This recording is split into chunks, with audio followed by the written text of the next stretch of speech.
This is a 2013 BMW F10 M5. Stage 1 tune currently right now. Some simple bolt-ons, making, somewhere in the range of 650 to 700. Now, a lot of people out there on the internet would assume that owning something like this is financial suicide, but I'm gonna break down the exact running cost, and I think it might surprise you guys. One of the first costs that I'm gonna discuss is obviously oil changes. Now, first oil change cost me about 300 bucks. That's including filter and all the oil. Now, I get all my oil from FCP Euro, and as some of you may know, if you send your old oil back after every oil change, essentially it's lifetime of free oil changes. They'll reimburse you. I do them every 2,500 miles to, sometimes 2,000 if I want to do it a little early. Now, you send the oil back, they reimburse you with credit, so next oil change is essentially free. Now, the second yearly cost that I incur is going to be tires. Now, it really entirely depends on how you are driving.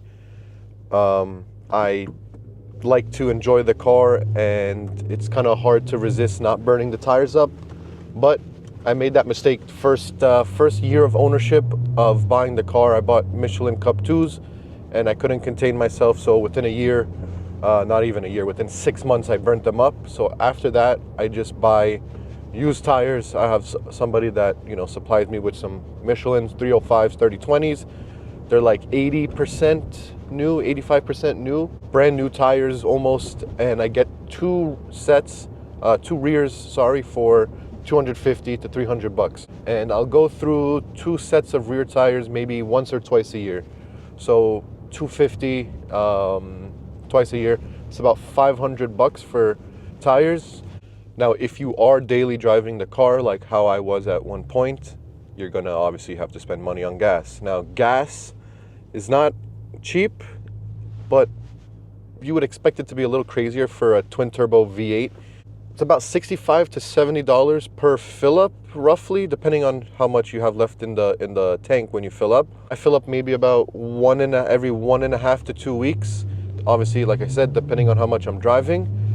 If you break it down, the cost is not too crazy, and if you're really stressing to get some good gas mileage, you can expect highway anywhere from 20 to 25, maybe if you're really stretching it and you're watching your RPMs. But city, you can expect 7 to 10 easily.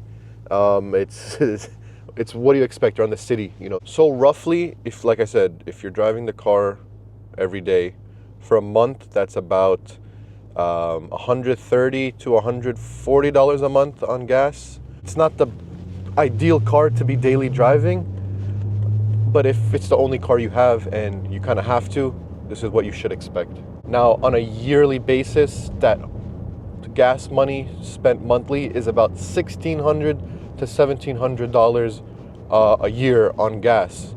Now, like I said, at one point I was driving the car every day. Now, not so much. So it's going to fluctuate depending on how much you drive the car.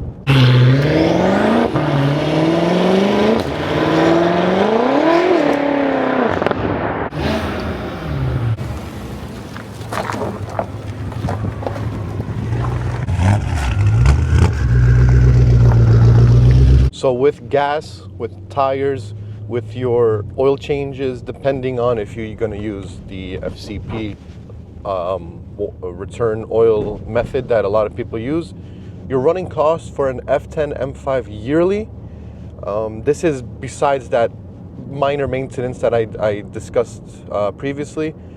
Just with those 3, oil, gas, and tires, you're going to be about $1,600, maybe up to $2,000 a year in running costs. That's just kind of what I've been experiencing. If I stop doing stupid burnouts and donuts.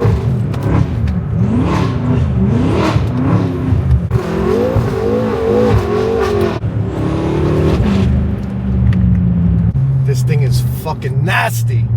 Tunnel run. Obviously, I can make the longevity of the tires last a little longer. Oil, you can't avoid that, but like I said, use FCP, get that lifetime replacement, that reimbursement. And with gas, I mean, what are you going to run the car on water? But if maintenance and running costs is what's sitting at the back of your head and kind of holding you back from making a decision on buying one of these, the biggest factor will be buying one that's been properly maintained before. If you buy one that's hasn't got its oil changes done frequently, barely any maintenance done, you're going to be asking for it at that point, and at that point you deserve it as well for making such a stupid decision.